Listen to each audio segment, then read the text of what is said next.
ओम शांति। इंसान के बुरे कर्म कब वापस आते हैं, ये तो हम सभी जानते हैं कि जो भी व्यक्ति कर्म करता है उसके एक ना एक दिन उसका फल उसको भोगना ही पड़ता है।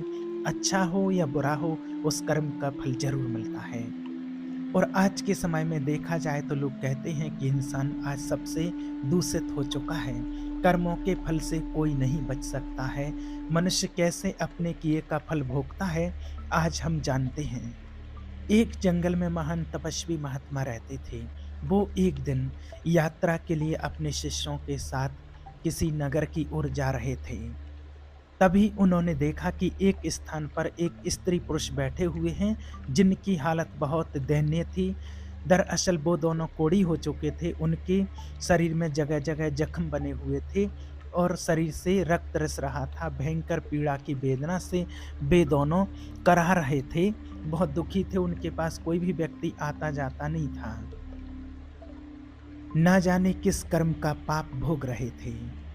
उन दोनों के ऊपर उन महात्मा जी के शिष्यों की दृष्टि पड़ जाती है।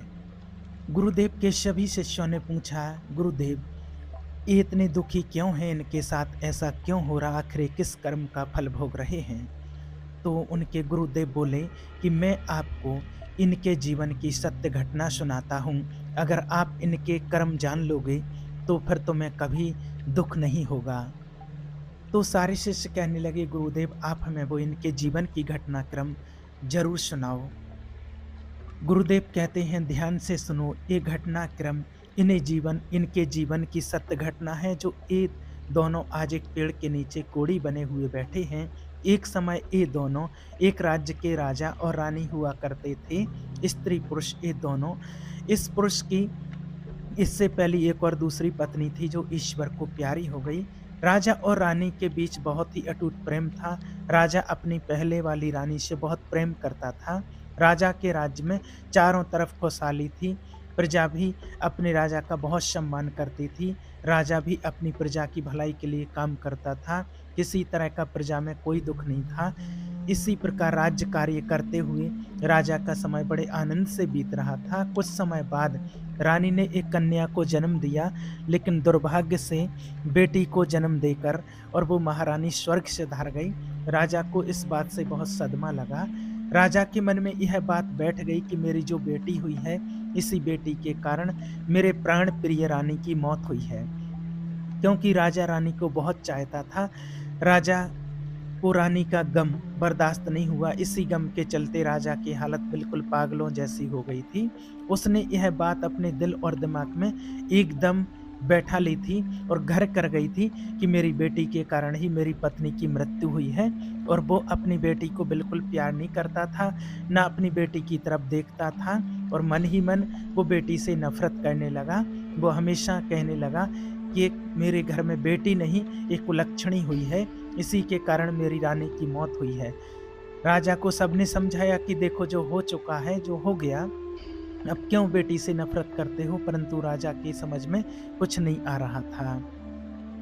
वो रानी बड़ी ही धार्मिक थी और भगवान की बड़ी पूजा पाठ करती थी। और उधर राजा ने अपनी बेटी को ही रानी की मौत का जिम्मेवार मान लिया और बेटी से मन ही मन बहुत नफरत करने लगा। धीरे धीरे राजा सदमे में पहुंच गया। अब तो उसका राजकाज में भी मन नहीं लगता था और ना ही वो प्रजा की भलाई के बारे में कुछ सोच पाता। राजा की ऐसी हालत देखकर राजा के सभी मंत्री, दरबारी और रिश्तेदारों को चिंता होने लगी कि अगर राजा इस तरह रहेगा तो राज्य की प्रजा बहुत दुख भोगेगी। इस इतने बड़े राज्य का फिर क्या होगा? राजा की ऐसी हालत के बारे में जब पता चलेगा तो पड़ोसी देश के राजा बुरी मनसा से हमारे राज्य पर आक्रमण कर देंगे और हमारा राज्य बिल्कुल नष्ट भ्रष्ट हो जाएगा और उसकी तरक्की रुक जाएगी। सबने राजा को मिलकर खूब समझाया, लेकिन राजा के मन से रानी की यादें नहीं निकल रही थीं। राजा की अबोध बच्ची हमेशा रोती रहती थी, लेकिन राजा उसे नजर भर के भी नहीं देखता था। दासियां ही उस राजकुमारी का लालन पालन करती थीं। राजा तो उसे कुलक्षणी कहता था और इसीलिए उसका नाम कुलक्षणी पड़ गया था। घर के रिश्तेदारों और मंत्रियों ने सलाह दी कि अगर ऐसा हुआ तो कैसे चलेगा, इसलिए उन्होंने राजा से दूसरा विवाह करने का प्रस्ताव रखा। जो राजा को सही लगा, क्योंकि रानी का गम भुलाने के लिए यह ज़रूरी था और उस लड़की के लिए भी एक माँ की ज़रूरत थी। दासियाँ कब तक उसका पालन-पोषण करती रहतीं। फिर राजा ने अपना दूसरा विवाह रचा लिया। अब घर में दूसरी माँ आ चुकी थी, लेकिन जब उस लड़की से उसका पिता ही प्रेम नहीं करता था, तो वो दूसरी माँ क्या प्रेम करती। राजा की दूसरी पत्नी भी उस लड़की से नफ़रत करने लगी थी। उसने कभी उस बच्ची को नहीं अपनाया। धीरे-धीरे समय बीतने लगा। राजकुमारी अब 1 साल की हो गई थी और राजा तो उसे देखता ही नहीं था। जब वह अपने आंगन में ठुमक-ठुमक कर चलती थी, तब भी राजा का मन नहीं पिघलता था। राजा तो उसे नफ़रत की नज़रों से ही देखता था। इसका फ़ायदा वो राजा की दूसरी रानी भी उठाती थी। अब धीरे-धीरे करके राजा की दूसरी पत्नी गर्भवती होती है। समय के साथ उसने भी एक कन्या को जन्म दिया। अपनी बेटी और अपनी स्त्री को सकुशल देखकर राजा बड़ा प्रसन्न हुआ। उसकी प्रसन्नता की वजह यही थी कि उसकी रानी बिल्कुल ठीक थी। इसीलिए वह अपनी कन्या को अच्छे लक्षणों वाली समझ रहा था। अब तो राजा ने प्रजा में मिठाइयाँ बँटवाईं और अच्छे से उस दूसरी राजकुमारी का नामकरण संस्कार करवाया। राजा ने उसका नाम सौभाग्यवती रखा। इस तरह सौभाग्यवती और कुलक्षणी दोनों ही साथ-साथ पलने लगीं। धीरे-धीरे समय बीतता रहा। राजा-रानी सौभाग्यवती को बहुत प्रेम करते थे, लेकिन जिसे वो कुलक्षणी मानते थे, उसे फूटी आँख से भी नहीं देखते थे। समय अपनी गति से चलता रहा। धीरे-धीरे राजकुमारी सौभाग्यवती को शिक्षा दिलाई गई। राजकुमारी की तरह उसके हर काम कराए गए, लेकिन कुलक्षणी को शिक्षा का भी प्रबंध नहीं किया गया। धीरे-धीरे जब दोनों कन्याएँ बड़ी हुईं, तो देखने में दोनों बराबर की लगती थीं। दोनों में ज़्यादा अंतर नहीं था, पर उनके पालन-पोषण में राजा-रानी की तरफ से बहुत अंतर था। सौभाग्यवती के जो कपड़े होते थे, अगर वो पुराने हो जाते तो उन्हीं कपड़ों को उतार कर कुलक्षणी को पहनने को दे दिया जाता था, क्योंकि जब पिता ही उसे प्रेम नहीं करता था, तो दूसरा कौन देखने वाला था। बेचारी की माँ तो थी नहीं। धीरे-धीरे दोनों लड़कियाँ सयानी हो रही थीं। एक दिन रानी कहने लगी, महाराज, लड़कियाँ बड़ी हो गई हैं, अब इनका विवाह हमें करना चाहिए। जो कुलक्षणी थी वह बड़ी ही धर्म प्रवृत्ति की थी। अपनी माँ की तरह उसकी माँ भी बहुत धार्मिक थी। जो उसे जन्म दे करके मर गई थी, वो भी बहुत धार्मिक थी और हमेशा भगवान की बहुत पूजा पाठ किया करती थी। जबकि सौभाग्यवती बड़े घमंड में रहती थी। उसे यह घमंड था कि वो राजकुमारी है। उसके पास माँ और पिता दोनों का प्यार है, लेकिन बेचारी कुलक्षणी को माता-पिता का प्रेम नहीं मिलता था। कुलक्षणी खुद ज़्यादा ही समझदार थी। उसकी सौतेली माँ कुछ भी कहती, चाहे उसकी बहन कुछ भी कहती रहती, वह चुपचाप सुन लिया करती थी। बेचारी कुलक्षणी अपने पिता के प्यार को तरसती रहती थी, लेकिन राजा कभी उसे अपनी आंखों के सामने नहीं आने देता था। राजा ने आदेश दे दिया था कि जब वो महल में आए, कुलक्षणी उसकी नज़रों के सामने न आए। इस बात का बहुत ध्यान रखा जाता था। अब जब दोनों बेटियां शादी करने योग्य हो गई थीं, रानी ने कहा, महाराज, दोनों बेटियां बड़ी हैं, अब बेटी की शादी तो करनी ही थी। इनके लिए कोई अच्छा सा वर तलाश कीजिए। राजा कहने लगा, हाँ रानी, विवाह तो करना ही पड़ेगा और जितनी जल्दी हो जाए उतना अच्छा है। इस कुलक्षणी का साया हमारे महल से हट जाएगा। राजा की इन बातों को सुनकर लगता था कि वह मूर्ख राजा अपनी उस बेटी से ना जाने कितनी नफरत करता था। रानी तो फिर भी सौतेली थी, वह तो नफरत करती ही थी और घर के सारे काम उस कुलक्षणी से कराती थी। रानी हमेशा यही चाहती थी कि उसकी सौतेली बेटी हमेशा दुखी रहे। इसलिए उसने राजा से कहा, महाराज, क्यों न पहले इस कुलक्षणी का विवाह करके इसे अपने घर से हटा दिया जाए। हम अपनी बेटी का विवाह बाद में कर लेंगे। राजा ने कहा, कोई बात नहीं, हम इसका विवाह पहले कर देते हैं। जैसी ये है ऐसे ही इसके लिए लड़का देख लेते हैं। रानी कहने लगी, अरे राजा साहब, इसके लिए तो कोई अंधा भिखमंगा लड़का ही ठीक रहेगा। वह कहाँ राजमहलों के लायक है, जहाँ भी जाएगी माँ का बेड़ा गर्क कर देगी। ये तो अपनी माँ को खा ही गई, वहाँ भी ना जाने क्या क्या कर देगी। इसके कारण हमें ना जाने क्या क्या सुनने को मिलेगा। इस पर राजा ने कहा, रानी साहिबा, आप बिल्कुल ठीक कह रही हो। राजा ने तुरंत ही अपने महल में नाई और पंडित को बुलवाया और कहा, कुलक्षणी के लिए एक अंधा और पंडित से कहा, कुलक्षणी के लिए एक अंधा और परिवार से हीन वर ढूंढ करके लाओ, जिसका कोई परिवार ना हो, राजा की आज्ञा पाकर नाई और पंडित वर की तलाश में निकल पड़े। वे चलते चलते बहुत दूर एक गांव में जा पहुंचे, जहां मंदिर के बाहर उन्होंने एक बूढ़ी औरत को बैठे देखा। उसका एक बेटा था। माँ बेटा दोनों भीख मांग रहे थे। बेटा अंधा था और घर के नाम पर एक टूटी फूटी घास फूस की उनके पास झोंपड़ी पड़ी थी। नाई और पंडित उसे देखकर बहुत खुश हो गए, क्योंकि कई दिनों से उन्हें वैसा वर नहीं मिल रहा था जैसा राजा चाहता था। नाई और पंडित भिखारिन के पास गए और उससे कहा, माई, हम तेरे बेटे के लिए एक बहुत अच्छा रिश्ता लेकर के आए हैं। यह सुनकर भिखारिन पहले तो हंसी और फिर कहने लगी, क्यों भैया, क्यों मुझ भिखारिन का मजाक बना रहे हो?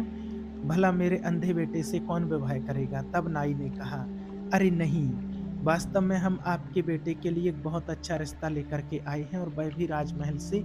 यह सुनकर भिखारिन को सुनकर विश्वास नहीं हुआ, लेकिन जब उसे राजमहल से नाता जुड़ने की बात पता चली तो वो तुरंत राजी हो गई।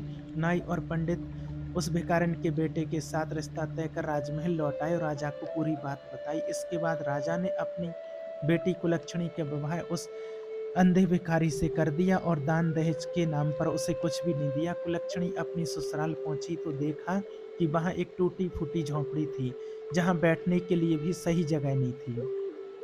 वह भगवान से प्रार्थना करने लगी, हे भगवान, ये मेरी कैसी परीक्षा है? मुझे पति भी मिला तो अंधा, अगर जीवन साथी ठीक होता तो हम दोनों मिलकर कुछ कर लेते।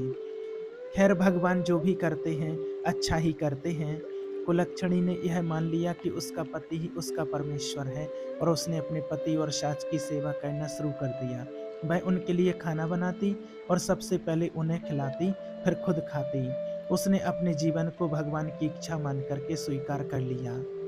अब दूसरी तरफ जब काफी समय बीत गया तो राजा ने रानी से कहा, महाराज, अब तो मदहोश लड़की हमसे दूर हो चुकी है, अब छुटकारा मिल चुका, क्यों न अब हम अपनी बेटी का विवाह अच्छे राजघराने में कर दें। अब बिना देर किए पंडित को, नाई को राजा ने बुलाकर टीका की सामग्री लेकर किसी अच्छे राजकुमार की तलाश में भेज दिया। राजा ने कहा, पुरोहित जी, हमारी इस बेटी के लिए एक अच्छे राजा का बेटा होना चाहिए, क्योंकि एक अच्छा राजकुमार हो जिसका राज्य बहुत बड़ा हो। राजा के बताए अनुसार नाई और ब्राह्मण एक चक्रवर्ती राजा के यहाँ पहुंचे। क्योंकि राजकुमारी सौभाग्यवती देखने में बहुत सुंदर थी, इसलिए उन्होंने राजकुमार भी सुंदर ही तलाश किया। राजा का इकलौता बेटा था और वह एक चक्रवर्ती सम्राट बनने वाला था। नाई और पुरोहित ने बिना देर किए उस चक्रवर्ती राजा के बेटे को सौभाग्यवती का टीका चढ़ा दिया और सारी बात आकर के राजा को सुना दी। राजा ने सौभाग्यवती का विवाह बड़ी धूमधाम से कर दिया। हजारों हाथी, घोड़े, रथ, दहेज, गाड़ियां सब दान में दिया और बड़े ही भव्य तरीके से अपनी बेटी की विवाह विदाई की। उधर राजा की बेटी, जिसे कुलक्षणी कहा करता था, वह जैसे तैसे दिन काट रही थी। सौभाग्यवती एक राजा के घर में ब्याह कर गई थी, इसलिए वो रानी बनकर आनंद से अपना जीवन यापन करने लगी। उसे शुरू से ही अपने माँ बाप का प्यार मिला था, और यहाँ भी उसे अच्छा पति और राजमहल के सारे सुख मिल गए थे। उधर कुलनी अपने भिखारी पति के साथ उस झोंपड़ी में रह रही थी। एक दिन कुलक्षणी अपनी सासू माँ से बोली, माँ जी, आप रोज रोज भीख मांग कर लाती हो, आपका भीख मांगना मुझे मुझे अच्छा नहीं लगता। इससे तो अच्छा है कि हम कोई काम कर लें और कमा कर खाएं। तब उसकी सास कहती है, बहू, वैसे तो तेरे माँ बाप और लोग तुझे कुलक्षणी कहते हैं, लेकिन हमारे घर की तू लक्ष्मी है। तू जो बात कहेगी वो मैं मान लूंगी। भिखारी की बहू कहने लगी, माँ जी, इन पैसों में से कुछ पैसे मुझे दे दो आप। मैं इन पैसों से कुछ खरबूजे और तरबूज खरीद कर लाऊंगी, क्योंकि गर्मी का मौसम है और इस मौसम में खरबूजे और तरबूज खूब बिकते हैं। मैं उन्हें बेचूंगी, कम से कम हम अपने आत्मसम्मान से तो रहेंगे। आप रोज रोज भीख मांगने जाती हो, 10 लोग आपको ठुकराते हैं, कोई एक दो तरस खाकर कुछ भी दे देता है। मुझसे ये देखा नहीं जाता है कि लोग आपका अपमान करें, इसलिए आज से आप घर पर रहो और मैं खरबूजे और तरबूज बेचने जाया करूंगी। सास ने कहा, नहीं नहीं बहू, तुम भला कहाँ जाएगी? बहू ने कहा, माँ जी, आप चिंता मत करिए, मैं यह सब कुछ कर लूंगी। सास बोली, ठीक है बेटा। उसके सास और पति जो भीख में पैसे इकट्ठे किए थे वो बहू के हाथ में रख देते हैं। बहू बाजार गई और एक डलिया ली और उसमें कुछ तरबूज और खरबूजे खरीद कर रख लिए। जंगल के रास्ते पर एक मंदिर था। वह उसी मंदिर के सामने जाकर बैठ गई। वहां से गुजरने वाले लोगों को तरबूज और खरबूजे बहुत पसंद आते थे, इसलिए हाथों हाथ उसके तरबूज और खरबूजे बिक गए। सारे तरबूज तो बिक गए, केवल 2 खरबूजे उनके पास रह गए थे। उसी समय संयोग से विधि और विधान, देखिए, विष्णु भगवान और लक्ष्मी उसी रास्ते से गुजर रहे थे और लक्ष्मी जी कहने लगी, देखो प्रभु, कितने सुंदर खरबूजों की खुशबू आ रही है, मुझे भी यह खरबूजे खाने हैं। नारायण बोले, कहाँ इन खरबूजों के चक्कर में पड़ रही हो, चलो हमें आगे चलना है। लक्ष्मी माता ने कहा, नहीं नहीं प्रभु, मुझे तो खरबूजे खाने हैं। माता जिद करने लगी, कहने लगी, प्रभु, वह स्त्री खरबूज बेच रही है और वह तो आपकी भक्त भी है, प्रभु हमें उससे खरबूजे जरूर लेना चाहिए। माता लक्ष्मी और भगवान विष्णु ने एक बुढ़िया का रूप धारण किया, उस खरबूजे वाले के पास पहुंच गए। उसके पास मात्र 2 ही खरबूजे बचे थे। माता लक्ष्मी और भगवान विष्णु ने बहुत ही जर्जर हालत वाला रूप बनाया था, फटे हुए कपड़े, एक दूसरे का हाथ पकड़े हुए वे उसके पास पहुंचे। जाकर कहने लगे, बिटिया, हम दोनों भूखे हैं, क्या हमें कुछ खरबूजा खाने को मिलेगा? तो कुलक्षणी कहने लगी, माई आप बैठो, इतनी गर्मी पड़ रही है, लो पहले थोड़ा पानी पी लो। उसके पास थोड़ा सा पानी था, पहले उसने माता लक्ष्मी को और विष्णु भगवान को पानी पिलाया और आराम से उन्हें बिठाया। उसके बाद एक-एक करके दोनों को खरबूजा खाने को दिया। दोनों लोगों ने दोनों खरबूजे खा लिए। उसके बाद माता लक्ष्मी कहने लगी, बिटिया, हमारे पास तो तुम्हें देने के कोई पैसे नहीं, हम कहाँ से पैसे देंगे? हम तो भूखे थे, इसलिए खरबूजे तो हमने खा लिए। वह कहने लगी, कोई बात नहीं माता, आज मैं खरबूजे बेचने आई थी और ईश्वर की कृपा से मेरे सारे खरबूजे बिक गए। अब मेरे पास सिर्फ ये 2 खरबूजे शेष बचे थे, अगर आपने उन्हें खा लिया है तो यह भी मेरे लिए पुण्य का काम है। आप तो बूढ़ी माँ हो, मेरी कोई माँ नहीं है, और आपने मुझसे इतने प्यार से बेटी कहा है। बेटी शब्द सुनने के लिए तो मैं और मेरे कान तरस गए थे, कभी मेरे पिता ने मुझे बेटी का प्यार नहीं दिया। तब माँ लक्ष्मी ने कहा, बिटिया, मैं काफ़ी दूर से आई हूँ, राह चलने के कारण मेरी सांस फूल रही है, मेरे पैरों में बड़ा दर्द हो रहा है। कुलक्षणी ने कहा, लाओ मैया, मैं तुम्हारे पैर दबा देती हूँ। इतना कहकर वो माता लक्ष्मी के पैर दबाने लगती है। ठंडी हवा चल रही थी और माता लक्ष्मी को नींद आ जाती है।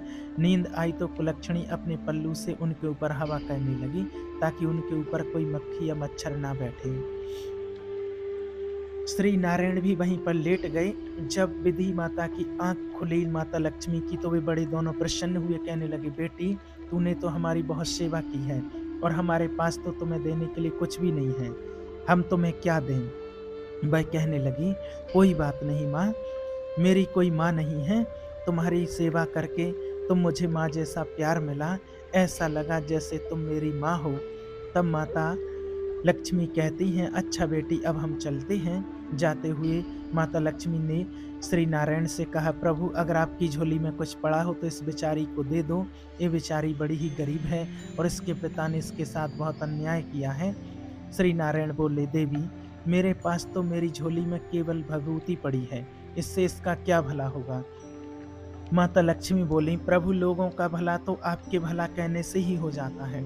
फिर भी मन समझाने के लिए माता लक्ष्मी ने श्री नारायण की झोली से कुछ भभूति निकाली और बेचारी को दे दी। वो भभूति उसने अपनी साड़ी के पल्लू में रख ली और शाम को जब वह अपने घर पहुंचती है तो अपने सासू माँ से कहती है, माँ जी, आज एक बूढ़ी माँ और एक बूढ़े बाबा की सेवा करके मुझे अपार सुख मिला है, और देखो माँ, आज की कमाई, आज मेरे सारे खरबूजे बिक गए हैं माँ। अब तुम्हें और मेरे पति को कहीं भी भीख मांगने की ज़रूरत नहीं है।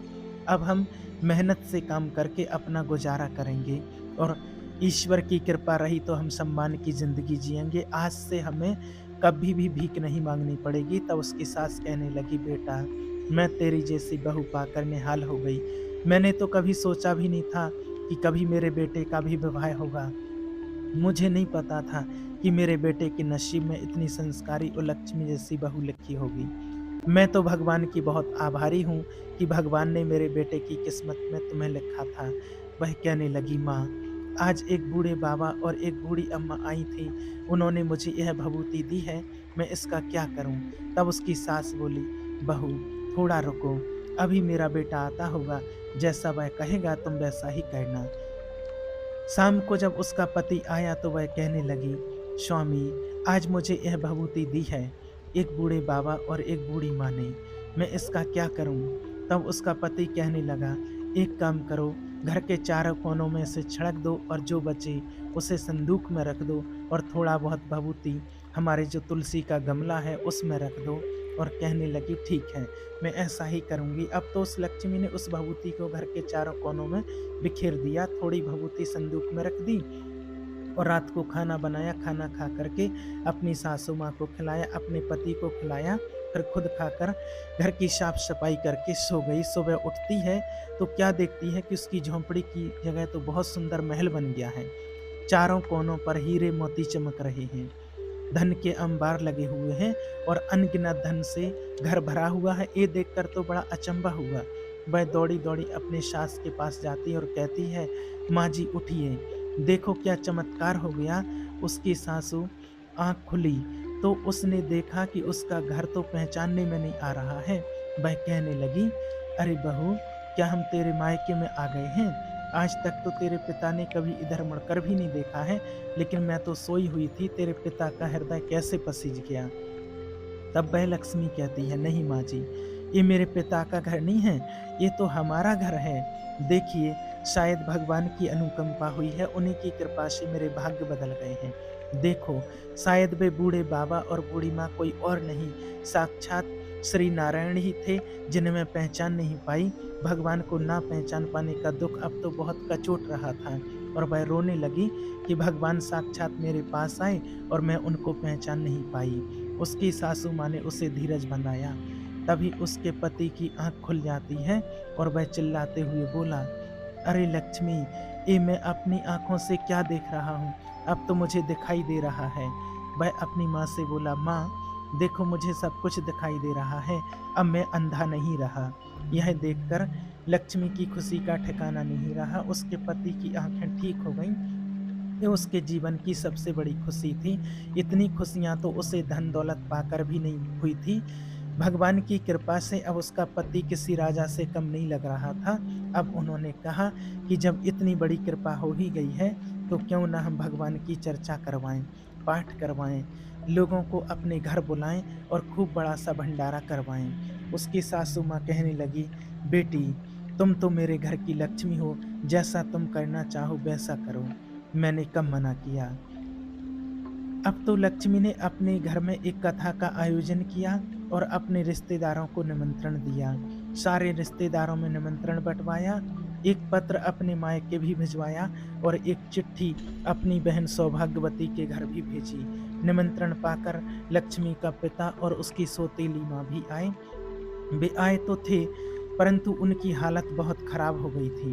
वे अपनी बेटी की हालत पर हंसने के लिए वहां आए थे, लेकिन वहां पहुंचकर उसके पिता का तो शर्म से सिर नीचा हो गया। वह सोच रहा था, मैंने अपनी बेटी के साथ ऐसा किया, लेकिन उसका नसीब देखो, नसीब के आगे किसी की नहीं चलती है, मेरे चाहने से क्या होता है। जब भगवान ने उसका नसीब स्वयं अपने हाथों से लिखा हो। उसके माता पिता को बड़ा अफसोस हो रहा था, क्योंकि जब लक्ष्मी और सौभाग्यवती की शादी हुई थी तब उसके पिता ने अपनी बेटी को फूटी कौड़ी नहीं दी थी और जानबूझकर एक अंधे भिखारी के साथ उसका विवाह किया था। इसी पाप के कारण उसका पिता और सौतेली माँ दोनों लोग कोढ़ी हो गए थे। बहुत उपचार करने के बाद भी वे ठीक नहीं हुए थे। उनका राज्यपाट धूमिल होता जा रहा था। प्रजा में राजा के प्रति रोष पैदा हो गया था, क्योंकि राजा ही राज करने वाला मजबूत ना हो तो राज्य तो गरीब हो ही जाएगा। उसके राज्य में घुसपैठ होने लगी थी। उसका पिता एक नाम मात्र का राजा रह गया था। जब उसकी बहन सौभाग्यवती आई, सौभाग्यवती तो पहले से ही घमंडी थी। वह पहले ही लक्ष्मी को बात बात पर ताने मारती थी। जब सौभाग्यवती आई तो उसने अपनी बहन की शान शौर्य देखकर उसकी आंखें फटी की फटी रह गईं। वह सोचने लगी, मैं एक चक्रवर्ती सम्राट की पत्नी हूँ, मेरे पास इतने बड़े राज्य का मालिक है, लेकिन यह महल और इसके सुख साधन तो मुझसे भी कहीं ज़्यादा अधिक हैं। अपनी बहन का वैभव देखकर वह बहुत बेचैन होने लगी और कहने लगी, लक्ष्मी, तुझे यह सब कहाँ से मिला, कैसे मिला? तब लक्ष्मी ने सारी बातें अपनी बहन को बता दी। सौभाग्यवती यह सुनकर और भी ज़्यादा बौखला गई। सौभाग्यवती के मन में फिर से लालच आ गया। वह किसी भी कीमत पर अपनी बहन लक्ष्मी को नीचा दिखाना चाहती थी। वह तो चाहती थी कि लक्ष्मी उससे ऊपर कभी ना पहुंच पाए, लेकिन जिसे भगवान उठाना चाहते हैं उसे कौन रोक सकता है। ऊपर उठाने वाला तो ईश्वर है, किसको कब क्या बना दे कोई नहीं जानता है। सौभाग्यवती ने जब अपनी बहन से पूछा कि उसके समृद्ध होने का क्या कारण है, तो भोली लक्ष्मी ने पूरी बात उसे बता दी कि उसने एक बूढ़े और बूढ़ी माँ को खरबूजे खिलाए थे। उन्हीं के आशीर्वाद से ये सब हुआ है। अपनी बहन से ये सब जानकर सौभाग्यवती राजमहल में जाकर अपने पति से कहा, देखो जी, मैं भी खरबूजे बेचने जाऊंगी। उसका पति कहने लगा, अरे सौभाग्यवती, तुम ये कैसी बातें कर रही हो। हमारे राज्य में किसी प्रकार की कोई कमी नहीं है, और वह तेरी बहन इतनी गरीब थी। उसकी सच्ची श्रद्धा और भक्ति भावना देखकर उस पर भगवान ने कृपा की है। तुम क्यों जलन के मारे मरी जा रही हो? तुम्हारे पास किस चीज की कमी है? लेकिन सौभाग्यवती नहीं मानी। वह कहने लगी, नहीं जी, मुझे तो खरबूजे बेचने जाना है। तो पति कहने लगा, ठीक है, अगर मेरी बात नहीं मानती हो तो चली जाओ। उसने एक डलिया में खरबूजे भर लिए और एक मंदिर के पास जाकर के बैठकर बेचने लगी। संयोग से उस दिन भी माता लक्ष्मी और नारायण जी उसी रास्ते से आ रहे थे। माता लक्ष्मी कहने लगी, प्रभु देखो, मुझे खरबूजे खाने हैं, और यहाँ बड़े सुंदर सुंदर खरबूजे दिखाई दे रहे हैं। लेकिन श्री नारायण ने, विष्णु भगवान ने बहुत समझाया, लेकिन वो तो खरबूजे पसंद आ रहे थे माँ लक्ष्मी को। अब उन्होंने फिर बूढ़े का भेष बनाया और उसके पास पहुंच गए। उस दिन सौभाग्यवती का एक भी खरबूजा नहीं बिका था। माता लक्ष्मी कहने लगी, बेटिया, बहुत तेज भूख लगी है, गर्मी के मारे दम निकली जा रही है, बहुत प्यास भी लगी है, थोड़ा सा पानी पिला दो और हमें थोड़ा खरबूजा खाने को दे दो। तो सौभाग्यवती कहने लगी, अरे हटो यहाँ से, वैसे भी सुबह से बौनी तक नहीं हुई है, कहाँ से भिखारी चले आए मांगने के लिए।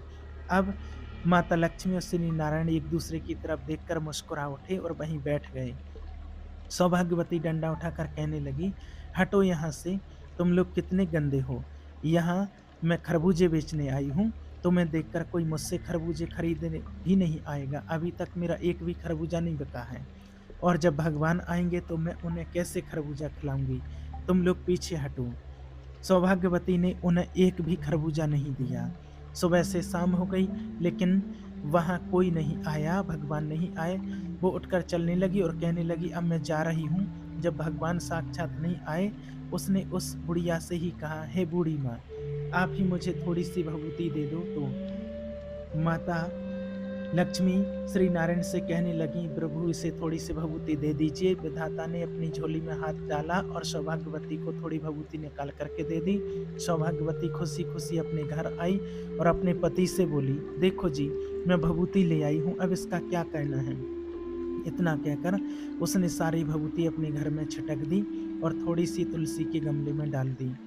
शाम को खाना खा करके सो गई। पहले तो उसे सारी रात नींद नहीं आई, और जब सुबह वह सोकर उठी तो उसने सोचा था कि घर में सुबह हीरे मोतियों के अंबार लगे मिलेंगे। सोच सोच कर वह बड़ी खुश हो रही थी, लेकिन जैसे ही सुबह उठी तो क्या देखती है कि उसका महल की जगह एक झोंपड़ी बन गई है और जगह जगह कीड़े मकोड़े भिन भिना रहे थे। अब तो सौभाग्यवती मुंह पकड़कर रोने लगी और कहने लगी, हे भगवान। अब वह गाली गलौज करने लगी और अपनी बहन को गाली देने लगी कि इसने ये क्या करवा दिया। अब उसका पति उसे समझाने लगा, देखो सौभाग्यवती, तुमने जो लालच में आकर ये सब किया है, इसलिए तुम्हारे साथ ऐसा हुआ है। तुम्हारी बहन दिल की बहुत अच्छी है, भगवान ने उसकी भक्ति देखकर उस पर कृपा कर दी, लेकिन तुम लालच में थी और अपने पास जो था उसे भी गंवा दिया। जो अपने पास होता है उसी में संतोष करना चाहिए। उसके पति ने उसे खूब समझाया, लेकिन सौभाग्यवती अपनी बहन लक्ष्मी को कोसने लगी। वह कहने लगी, लगता है मेरी उस बहन की छाया मुझ पर और मेरे घर पर पड़ गई है, इसलिए हमारे साथ ऐसा हुआ है। उसके पति ने उसे बहुत डांटा और कहा, तुम अभी भी सुधर जाओ। जब यह खबर उसके मायके में पहुंची तो राजा और रानी जो कोढ़ी हो गए थे, वे उसे देखने के लिए आए। अपने माता पिता की ऐसी हालत देखकर सौभाग्यवती कहने लगी, अरे दूर हटो, तुम मेरे घर के अंदर मत आना। ऐसे माँ बाप की मुझे ज़रूरत नहीं है जो इतने गंदे हो, जो कुष्ठ रोग से पीड़ित हो। मैं ऐसे माँ-बाप को यहाँ नहीं रख सकती हूँ, ना ही उनकी सेवा कर पाऊँगी, मुझसे दूर रहो। उसके माता-पिता अपनी बेटी के दुःख में दुखी होने के लिए आए थे, लेकिन उसकी बेटी ने ही उन्हें डाँट-फटकार करके भगा दिया। और जब यह बात लक्ष्मी को पता चली कि उसके माता-पिता दर-दर के भिखारी हो गए हैं और उसकी बहन का राजपाट नष्ट हो गया है, तो लक्ष्मी अपने पति के साथ उसे देखने के लिए उसके घर आई। उसने अपना आधा धन देकर अपनी बहन का राजपाट फिर से बसाया और अपने माता-पिता को वहाँ से अपने साथ ले गई। परंतु वे दोनों कोढ़ी हो चुके थे। उनके पाप इतने प्रबल थे कि भगवान की प्रार्थना करने पर भी वे दोनों ठीक नहीं हो सकते थे। तब उन्होंने कहा, "बेटी, अब हमें अपने किए की सज़ा भोगनी है। तुम हमें माफ़ कर दो।" अपनी बेटी के चरण छूने के बाद क्षमा माँगकर वे दोनों उसके घर से चले जाते हैं और किसी एकांत स्थान पर बैठकर भगवान की प्रार्थना करते हैं और अपने कुकर्म की क्षमा माँगते हैं। उनके शरीर से रक्त और मांस गल-गल कर नीचे गिर रहा था। भगवान ने उन्हें उनके पापों की सज़ा दी थी। अपने पाप का फल भोगे बिना उनका किसी भी औषधि से इलाज संभव नहीं था। इसीलिए उन्हें एकांत स्थान पर ले जाकर छोड़ दिया गया। अब उन्हें अपनी गलती का पूरा एहसास था कि जिसे वे कुलक्षणी समझ रहे थे, वह तो साक्षात लक्ष्मी निकली और वे अपनी गलती के लिए ईश्वर से क्षमा याचना कर रहे थे और उनका पाप बहुत बड़ा था, इसलिए उन्हें कोई आराम नहीं मिला। वे अपने कर्मों का फल उसी ज़िंदगी में बैठे-बैठे भोग रहे थे। उधर वो गुरुदेव बोले, "हे शिष्यों, ये दोनों स्त्री पुरुष वही हैं जो अपनी करनी का फल भोग रहे हैं। इसलिए कहा जाता है कि कर्म हमेशा सोच समझ कर कीजिए। कर्म कभी भी किसी को माफ़ नहीं करता है। एक ना एक दिन उसका फल ज़रूर भोगना ही पड़ता है। कर्म का दंड हमें ज़रूर भोगना पड़ता है। जो माता-पिता अपनी सौतेली बेटी या बेटे के साथ बुरा व्यवहार करते हैं, उनके साथ ऐसा ही होता है। बुरे कर्म का फल बुरा ही होता है। इसलिए अपने कर्मों पर हमेशा ध्यान दें। ओम शांति।